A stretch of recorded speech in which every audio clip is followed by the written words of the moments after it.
हम अपनी क्लास लेके आ गए हैं टॉप 30 जीके क्वेश्चंस की, है ना। शुरू करते हैं बिना कोई समय गवाए। चलिए, तो पहला क्वेश्चन क्या है आपका, अर्जुन पुरस्कार का संबंध किससे है? तो किससे है? खेल से है। किससे है? खेल से। ये बात ध्यान रखना, ठीक है। अर्जुन पुरस्कार किससे संबंधित है?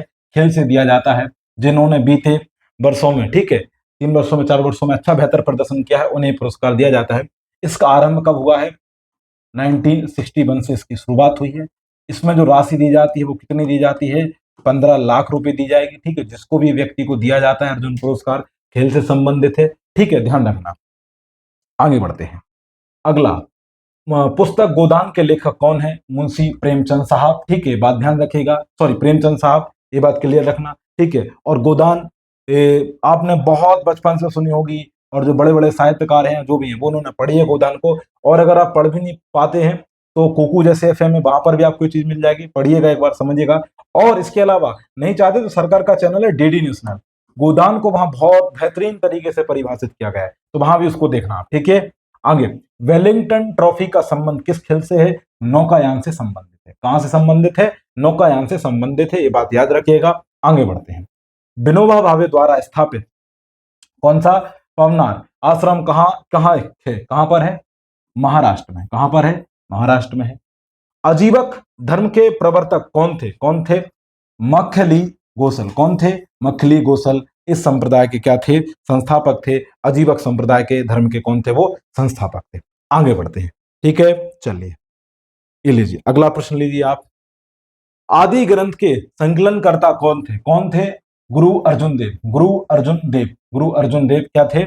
इसके संकलनकर्ता थे। मुझे बताइए गुरु अर्जुन देव किस नंबर के गुरु थे? ठीक है, तो किस नंबर के थे? 5वें नंबर के सिख गुरु थे, ठीक है, बात ध्यान रखिएगा। क्लियर है? आगे बढ़ते। खजुराहो के प्रसिद्ध मंदिर का निर्माण किसने कराया था? किसने कराया था? चंदेल शासकों ने। किसने? चंदेल शासकों ने कराया था। और ये जो निर्माण था वो कब था?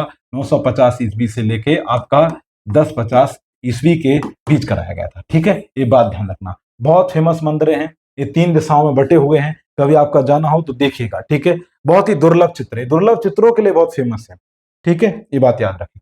आगे, भारत को आयकर दिवस के रूप में मनाने कब घोषित किया गया था? कब? 24 जुलाई को। सिंपल बात है कि भारत में आयकर दिवस कब मनाया जाता है, ठीक है। आयकर दिवस कब मनाया जाता है? वो कब मनाया जाता है? 24 जुलाई को। कब मनाया जाता है?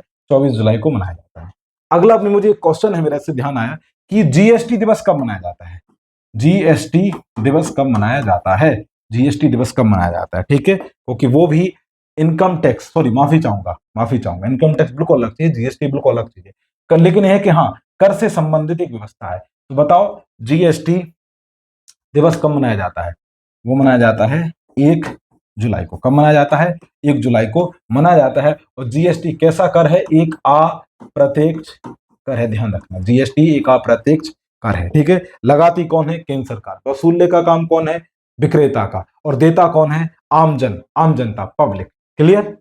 अगला, फॉरेस्ट रिसर्च इंस्टीट्यूट कहां है? देहरादून। कहां पर है? देहरादून में स्थित है। इसके बाद अगला, राज्यसभा की अधिकतम आयु कितनी होती है सदस्य बनने के लिए? तो कितनी होती है उसकी? 30 वर्ष। कितनी? 30 वर्ष। यहां लिखी नहीं है, मैं लिख देता हूं, ये बात याद रखिएगा, ठीक है। तो कितनी चाहिए? 30 वर्ष। जबकि एलएस यानी लोकसभा में कितनी चाहिए? 25 वर्ष आप पूरे कर चुके हों तो आप बन सकते हैं। जबकि राज्यसभा का सदस्य बनने के लिए कम से कम आपके पास जो न्यूनतम आयु है वो कितनी होनी चाहिए? आपके पास 30 वर्ष होनी चाहिए, ठीक है, ये बात ध्यान रखना। आगे बढ़ते हैं, अगला प्रश्न देखिए, प्रश्न नंबर 11वां। तीसरी बौद्ध संगति किसके शासनकाल में हुई? किसके शासनकाल में हुई? अशोक के। किसके शासनकाल में हुई? अशोक के शासनकाल में हुई, ठीक है, ये बात ध्यान रखिएगा। क्लियर है? ये कहां हुई? आपकी पाटलिपुत्र में। कहां हुई थी? पाटलिपुत्र में, ठीक है। 4 बौद्ध संगतियां बड़ी फेमस है, ठीक है, अशोक। इसके क्या नाम से आपके अध्यक्ष कौन थे? वो थे आपके कौन? मोगली पुत्र तिस साहब। कौन थे इसके अध्यक्ष? मोगली पुत्र साहब, ये बात याद रखने का, मोगली पुत्र तिस, ठीक है। एक इसके तीसरी बौद्ध संगति के ये अध्यक्ष थे। कहां हुई थी? पाटलिपुत्र में हुई थी। अब मैं आपको चारों बौद्ध संगतियां समझा देता हूं, ठीक है, चारों बौद्ध संज्ञा समझा देता हूं, ठीक है। पहली कहां पर हुई? मैं यहां लिख देता हूं, पहली हुई कहां? पहली स्थान राजगृह, ठीक है, राजगृह में हुई। उसके अध्यक्ष कौन थे? राजगृह के कौन थे? महाकश्यप। कौन थे? महाकश्यप। ठीक है, किसके काल में हुई? ठीक है, अजात शत्रु। किसके काल में हुई? अजात शत्रु के काल में। ठीक है, ये बात है। पहली ये थी। अब आगे देखते हैं दूसरी। दूसरी कहां हुई? आपकी वैशाली में। दूसरी कहां पर हुई? आपकी वैशाली में। इसके अध्यक्ष कौन थे? साबाकामी। कौन थे? साबाकामी। ठीक है, और शासनकाल किसका था उस समय? शासक कौन था आपका? आपका काला शोक। कौन था? काला शोक। ठीक है, ये दूसरी थी। तीसरी मैंने बता दिया, बौद्ध किसकी थी? अशोक के टाइम पे हुई थी। चौथी कहां हुई थी आपकी? स्थान देखिए आपका कुंडलवन। कहां पर हुई थी? कुंडलवन में हुई थी। ठीक है, उस समय क्या नाम से इस जो चौथी बौद्ध संगति का कौन था अध्यक्ष? वासुमित्र। कौन था? वासुमित्र। शासनकाल किसका था उस समय? ठीक है, कुंडलवन। और समय इसका कौन था? शासन किसका था उसका समय? कनिष्क का। किसका था? कनिष्क का। किसका शासनकाल था? कनिष्क का शासनकाल था। तो ये बात याद रखिएगा। ठीक है, तो ये चारों बौद्ध संगतियां आपको याद रखनी बहुत इंपॉर्टेंट है। अगला, काजीरंगा राष्ट्रीय पार्क कहां स्थित है? असम। कहां पर स्थित है?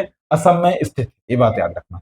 इसके बाद रविन्द्रनाथ टैगोर को किस वर्ष नोबेल प्राइज मिला था? किस दो 1913 में। कब मिला था? 1913 में। ये बात याद रखना। ठीक है, जिसके लिए मिला था उसका किस चीज के लिए मिला था इनको? इनकी जो रचना थी गीतांजलि। किसके लिए मिला था? गीतांजलि के लिए इनको ये पुरस्कार दिया गया था। ये बात याद रखना। ध्यान रखना, रविन्द्रनाथ टैगोर पहले गैर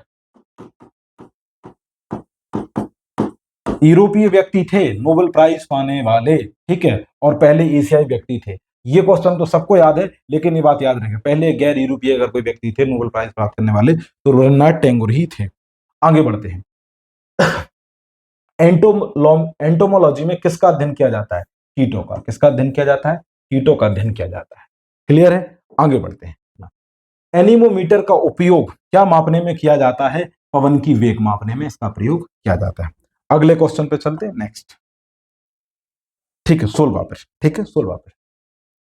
यूनेस्को का मुख्यालय कहां है? पेरिस में। कहां पर है? पेरिस में। कहां पर है? पेरिस में इसका मुख्यालय। बात रखना। इसका फुल फॉर्म क्या है? United nation. ठीक है, एजुकेशनल साइंटिफिक कल्चरल ऑर्गेनाइजेशन। इसका क्या है? Full form. क्लियर है? आगे बढ़ते हैं। भारत का राष्ट्रीय वृक्ष क्या है? बरगद। क्या है? बरगद। ठीक है, बरगद इसका राष्ट्रीय वृक्ष है। सुरक्षा परिषद में कितने स्थायी सदस्य होते हैं? कितने स्थायी सदस्य होते हैं? 5। कितने स्थायी सदस्य होते हैं? 5। ठीक है, ये बहुत फेमस है। इनके पास क्या होती है? एक पावर होती है जिसे हम बोलते हैं बीटो पावर। क्या है? इनके पास बीटो पावर है। बीटो पावर इनको प्राप्त है। ठीक है, अब मैं चाहता हूं कि आप में से वो लोग जो बता सकते हैं कि वो कौन से ऐसे देश हैं जो स्थायी सदस्य हैं सुरक्षा परिषद के, 5 उन देशों के नाम बता दो। ठीक है, टोटल क्या होते हैं? 15 होते हैं, जिनमें से क्या होते हैं? 10 होते हैं अस्थायी। ये हर प्रत्येक 2 वर्ष में बदलते रहते हैं, लेकिन 5 परमानेंट रहते हैं। तो वो 5 परमानेंट आप बताओ, 10 के आपको नाम याद नहीं रखने हैं, लेकिन ये 5 के नाम आपको हर हाल में याद रखने हैं। तो कमेंट में लिखकर बता सकते हैं जिसको भी पता हो, जो भी इस वक्त वीडियो देख रहा हो से 10 से जो पढ़ना चाहता है। ठीक है, बंगाल विभाजन के समय कांग्रेस के अध्यक्ष कौन थे? गोपाल कृष्ण गोखले। गोपाल कृष्ण गोखले कौन थे? बंगाल विभाजन के समय कांग्रेस के अध्यक्ष थे। ठीक है, अब इससे ध्यान रख लो, बंगाल विभाजन हुआ कब था?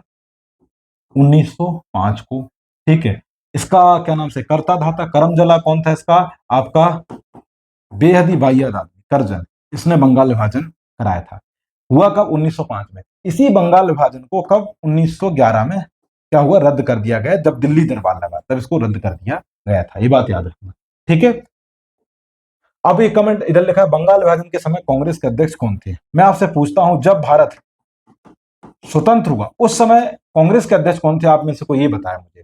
ठीक है, ये बात याद रखना। अगर किसी को पता है तो कमेंट में लिखकर बताएं। बंगाल विभाजन कब हुआ? मैंने पहले बता दिया, 1905 में, और 1911 में से रद्द कर दिया गया था। आगे बढ़ते हैं। अगला प्रश्न देखिए आप। डेनब्यू नदी कहां स्थित है? यूरोप में। कहां पर है? यूरोप महाद्वीप में स्थित है। ये बात याद रखना। ठीक है, अगला, लोकसभा और राज्यसभा के संयुक्त अधिवेशन का आयोजन कौन करता है? कौन करता है? राष्ट्रपति। ध्यान रखना, आयोजन राष्ट्रपति करेगा, लेकिन अध्यक्षता कौन करता है? तो वो करता है आपका लोकसभा स्पीकर, ठीक है, ये बात ध्यान रखना। लोकसभा स्पीकर इसकी अध्यक्षता करेगा, जबकि बुलाता कौन है? कौन? राष्ट्रपति बुलाता है। आप मुझे बता सकते हैं किस अनुच्छेद के तहत ऐसा होता है? तो वो अनुच्छेद है 108। में ये होमवर्क में दे सकता था, लेकिन फिर मैंने बता दिया। क्लियर है? ये बात याद रखें। अगला, कुकिंग गैस का प्रमुख घटक क्या है? कुकिंग गैस में ऐसा क्या मिला होता है? तो वो है आपका क्या? प्रोपेन और ब्यूटेन। जो आपके लाइटर में और जो आपके घरों में जो सिलेंडर आता है उसमें यह गैस भरी होती है। तो जो गैस है वो किसका मिश्रण है आपके पास? प्रोपेन और ब्यूटेन का मिश्रण है। ये बात याद रखना। आगे बढ़ते हैं, आगे बढ़ते हैं। सबसे छोटा केंद्र शासित प्रदेश कौन सा है देश का? तो वो कौन सा है? लक्षद्वीप। कौन सा है? लक्षद्वीप। ठीक है, सबसे छोटा केंद्र शासित प्रदेश कौन सा है? लक्षद्वीप। और सबसे बड़ा कौन सा है आपका? तो वो है आपका लद्दाख। क्या है सबसे बड़ा? जो है कौन सा है? लद्दाख सबसे बड़ा लक्षद्वीप है। अब मुझे बता दो लक्षद्वीप की राजधानी बता दो कमेंट में, कमेंट में। लेकिन क्लियर है? आगे बढ़ते हैं। संसद को संविधान संशोधन करने की शक्ति कहां से प्राप्त है? किस अनुच्छेद से? तो वो अनुच्छेद का नाम क्या है? 368। अनुच्छेद 368 के तहत संसद को राइट है कि वो संविधान में क्या कर सकती है? संशोधन कर सकती है। लेकिन वो संशोधन कैसा होना चाहिए? हर हाल में सकारात्मक। कैसा होना चाहिए? सकारात्मक। सरकार के पास या संसद के पास ये राइट नहीं है कि वो संविधान में नकारात्मक संशोधन कर दे या उसकी मूल भावना को ही नष्ट कर दे। बात याद रखने का। ये प्रावधान कहां से लिया गया था? तो वो लिया गया था आपका दक्षिण अफ्रीका से। संविधान संशोधन का हमने क्या लिया था? प्रावधान लिया था। ये हमारा स्रोत है इसका। आगे बढ़े, चलिए अब देखिए हम अंतिम चरण में है क्लास के, अंतिम चरण में क्लास के। राज्यसभा का सभापति कौन होता है? उपराष्ट्रपति। ये बात याद रखना। कौन होता है? उपराष्ट्रपति होता है। देश के उपराष्ट्रपति को जो पेमेंट मिलता है, ध्यान रखना, उपराष्ट्रपति के रूप में नहीं मिलता है। राज्यसभा के सभापति के रूप में उसको क्या मिलती है? सैलरी मिलती है। ये बात याद रखना, ठीक है। अच्छा, जब राष्ट्रपति नहीं होता तो उस समय कौन देखता है उसके कार्यभार? उपराष्ट्रपति। तो फिर उस समय उसके पास राज्यसभा के सभापति के रूप में कोई ऐसी खास जिम्मेदारियां नहीं होती है। वो केवल और केवल राष्ट्रपति के रूप में कार्य करेगा, ठीक है। इससे ध्यान रखना। कुछ विशेष अपवाद होते हैं संविधान में, या प्रावधान भी कह सकते हैं उनको। अगला, सत्यमेव जयते किससे लिया गया? तो सबको पता है मुंडकोपनिषद से। किससे? मुंडकोपनिषद से। और ये अलग अलग एग्जाम में ये पूछो 100 से अधिक बार पूछा गया है कि सत्यमेव जयते कहां से लिया गया। और आप जानते हैं भारत सरकार राज्य सरकारों का ध्येय वाक्य है। अगला प्रश्न, सांख्य दर्शन के संस्थापक कौन? मुनि कपिल। मुनि कपिल, ये बात याद रखना, इतना बस, और कुछ नहीं। महात्मा बुद्ध के पुनर्जन्म की कथाओं का वर्णन किसे मिलता है? तो वो कौन सी है? जातक कथाएं। कौन सी है? जातक कथाओं को में ऐसा कहा गया है कि बुद्ध के पुनर्जन्म की जो व्याख्या है वो उसमें मिल जाएगी आपको। गोबी मरुस्थल कहाँ है? मंगोलिया। कहां पर है? मंगोलिया में है। इसे क्या कहते हैं? विश्व का ठंडा रेगिस्तान भी कहा जाता है, ठीक है। इसे क्या कहा जाता है? विश्व का ठंडा रेगिस्तान भी कहा जाता है मंगोलिया को। तो ये थे आज के आपके 30 जीके के टॉप क्वेश्चन, ठीक है। आशा करते हैं कि आपको क्लास पसंद आई होगी। कोई बात, परंपरागत वही लाने, लाइक शेयर सब्सक्राइब कर दीजिए, ठीक है। अपनी हेल्थ का ख्याल रखिए। राष्ट्र, पर्यावरण और महिला तीनों का सम्मान करिए। जय हिंद, जय भारत।